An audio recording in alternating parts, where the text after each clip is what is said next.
I am, since my earliest memory, blessed with the ability to enter the wondrous world of the dreams. The fact never changed even as I grew up. People lamented about their suffering from terrible nightmares as life left its scars on them, but not I. The world of dreams was a second home to me, a safe haven, a place of learning. I spent so much time in my sweet realm of the impossible that I started to learn how to control it. Delighted about this new ability, I shaped the dreamland after my desire. I built cities and let them decay. I created forests and wandered in ancient ruins. I flew above the clouds to touch the stars and swam in a lake of lava. And the more I enjoyed my dreams, the more I evolved in my waking life. I was on a late night when the moon bathed my room in its light, that I fell asleep instantaneously. And there in my world of dreams a new sensation befell me. I turned to where the sun used to be in the sky of my inner world. There it was, a creature of heavenly beauty. The light it emanated was beyond any words the human language knows. Purity and power had become one in it. I marveled at the figure high up and far away in the sky. I wanted to go closer, but somehow, no matter how far I walked or flew, the figure remained out of reach. Discouraged, I turned my attention towards something else. I created a vast ocean, and filled by awe for the godly figure, I gave birth to the most colorful coral reef ever seen by the human eye. Once I woke up, the inspiration did not end. The world seemed brighter, livelier. People's smiles grew when I passed them, the divine light still residing in my memory. When I entered my realm of dreams the next night, I noticed at once how the distant figure had moved closer towards me. Now I could make out the 4 legs and 6 great wings, the long tail and crystal eyes. The dragon did not move. It stared at me with those empty and yet warm eyes. Its scales bathed in the various indescribable colors of the cosmos showed a faint glow from beneath.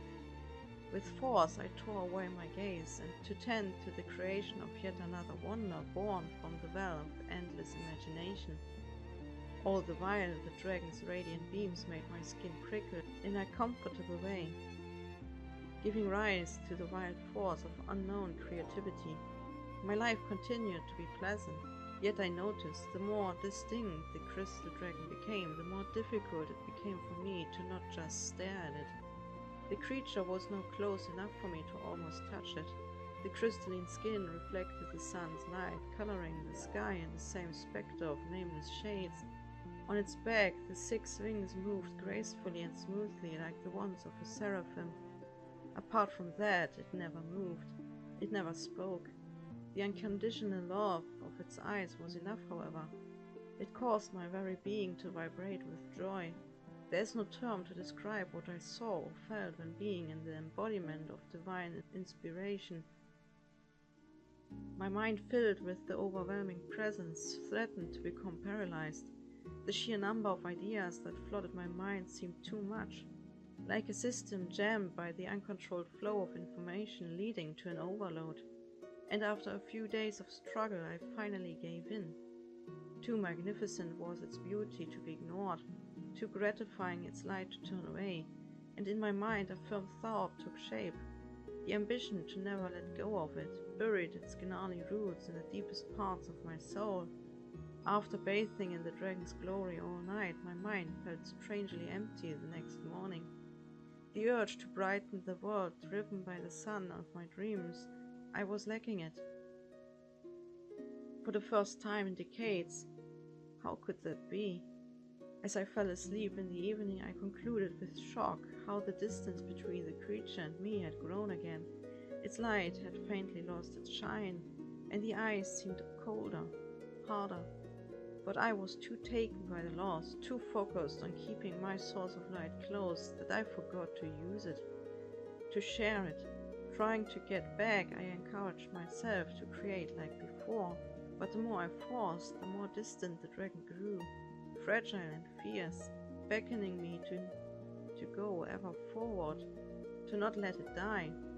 My ambition grew until it turned into greed. It let the realm of dreams grow colder and colder, and as if reflecting my soul, the waking world turned grey and dull. One night, as I looked up into the grey sky harboring a black sun, I could neither see nor feel the divine presence of my soul. It had withered away, as had my ability to create wonder. Slowly, my dream world turned into a desert as I failed to reignite the spark my ambition had snuffed out. After a lifetime of trying, I gave up. I tread the paths of my dreamland nevermore, and as a consequence my waking world was covered in black. Not the hummingbird nor the blue sky could wake the essence of my soul from its deathly slumber. My sleep was heavy and dreamless, my life without color.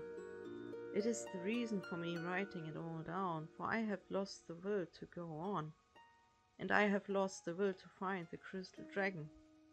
The memory of this unnameable creation haunted my mind for years. It kept me alive as it fed my mind with the imagination I now lacked. But the memory is fading now, and with it my will and hope to live.